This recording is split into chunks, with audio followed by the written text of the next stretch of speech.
Hello, this is Avinesh Sharma head. I welcome you all to the ground success. I hope आप सब अच्छे होंगे। देखो, एक न्यूज़ आई है निकल के मनी लॉन्ड्रिंग से रिलेटेड। अब ये मुद्दा क्या है कि देखो, पहले तो बहुत सारे न्यूज़पेपर ने इसको कवर किया हुआ। ED raids Aam Aadmi Party member Sanjay Singh premises in Delhi excise policy money laundering case, यानी कि Delhi excise policy money laundering मामले में ईडी ने जो है आप सांसद यानी आम आदमी पार्टी के सांसद संजय सिंह के ठिकानों पर जो है छापेमारी की है। ठीक है?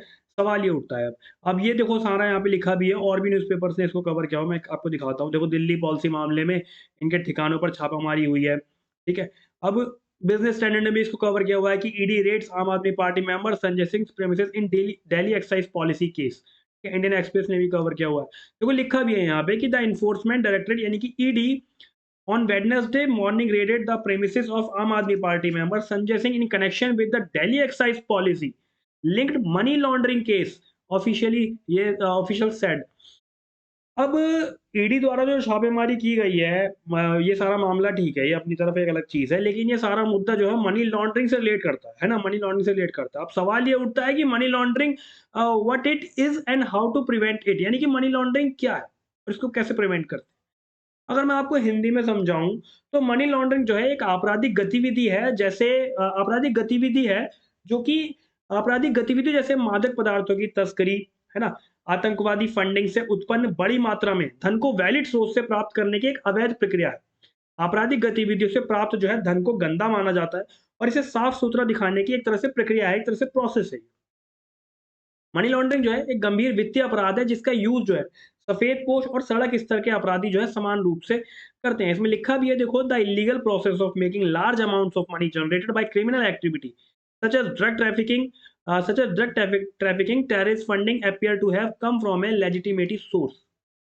और क्या समझ सकते हैं हम इसमें कि मैक्सिमम आज क्या है कि मैक्सिमम वित्तीय कंपनियों के पास इस गतिविधि का पता लगाने और रोकने के लिए जो है धन शोधन रोधी पॉलिसीज हैं या नीतियां ही हैं। ठीक है?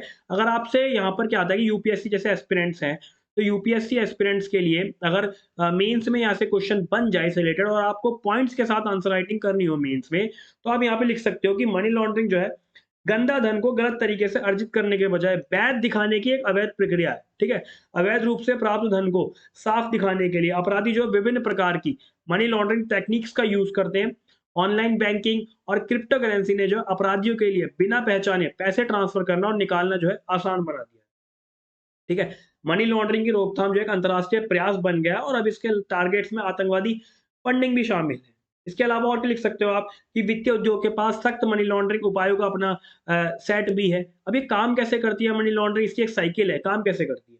देखो, इसकी जो ये प्रोसेस है ना, इस प्रोसेस में आम तौर पर 3 चरण शामिल होते हैं। क्या कौन-कौन से होते हैं वो? प्लेसमेंट, लेयरिंग और एकीकरण। प्लेसमेंट, लेयरिंग और एकीकरण।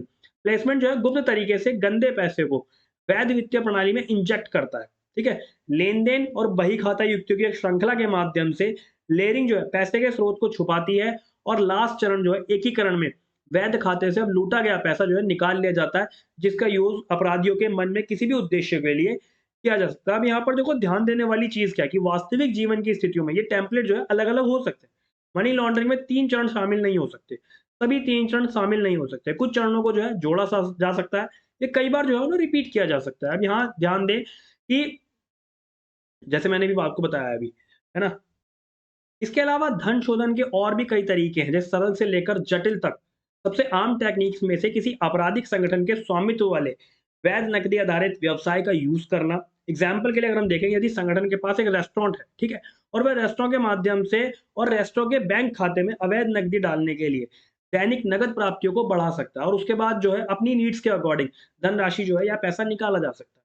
इस प्रकार के व्यवसाय को जो है ना अक्सर फ्रंट्स कहा जाता है। क्या कहा जाता है? फ्रंट्स इसको हम कह सकते हैं। अब इसमें एक और बात उठती है इलेक्ट्रॉनिक मनी लॉन्ड्रिंग की।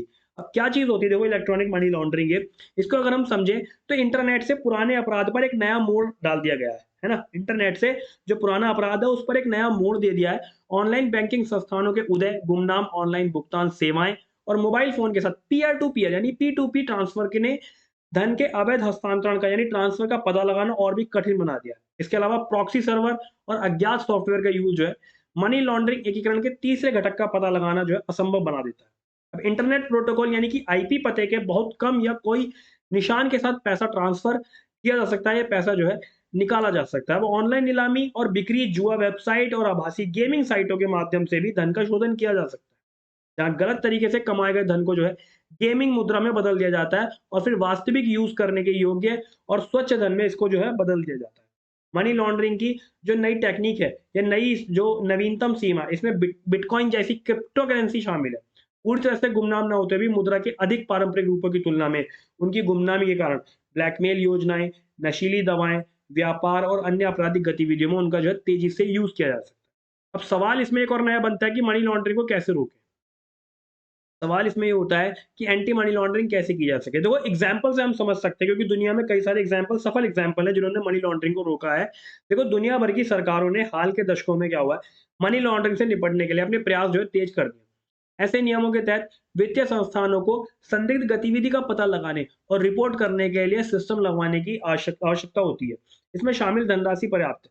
ड्रग्स और अपराध पर संयुक्त राष्ट्र कार्यालय के अकॉर्डिंग वैश्विक मनी लॉन्ड्रिंग लेन देन जो है सालाना लगभग 800 अरब डॉलर से $2 ट्रिलियन या वैश्विक सकल घरेलू उत्पाद यानी कि जीडीपी का लगभग 2 से 5% है। हालांकि कुल अनुमान लगाना मुश्किल है, लेकिन 1989 में ग्रुप ऑफ 7 यानी कि G7 ने अंतर्राष्ट्रीय स्तर पर मनी लॉन्ड्रिंग से लड़ने के प्रयास में फाइनेंशियल एक्शन टास्क फोर्स, जिसको हमने कई बार डिस्कस किया, FATF, इस नाम से एक अंतर्राष्ट्रीय जो है समिति का गठन किया और 2000 के दशक की स्टार्ट में इसका दायरा जो है आतंकवाद के वित्त पोषण से निपटने के लिए और ज्यादा विस्तारित कर दिया। यूएसए ने देखो 1970 में बैंक गोपनीयता अधिनियम पारित किया, जिसके तहत क्या हुआ, वित्तीय संस्थानों को कुछ लेन देन जैसे कि $10,000 से ज्यादा के नकद लेन देन या इससे और भी कोई अन्य जो संदिग्ध गतिविधि उसको वो मानते हैं, इसको जो है ट्रेजरी विभाग को एक संदिग्ध गतिविधि रिपोर्ट पर जो है यानी कि SAR पर एक रिपोर्ट तैयार करनी होती है और उसकी आवश्यकता भी नहीं महसूस।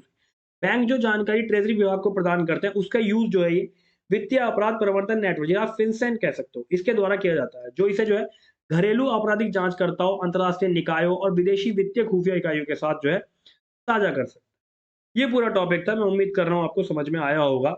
ठीक है, तो चलिए आज के लिए इतना ही रखते हैं। All the very best, thank you.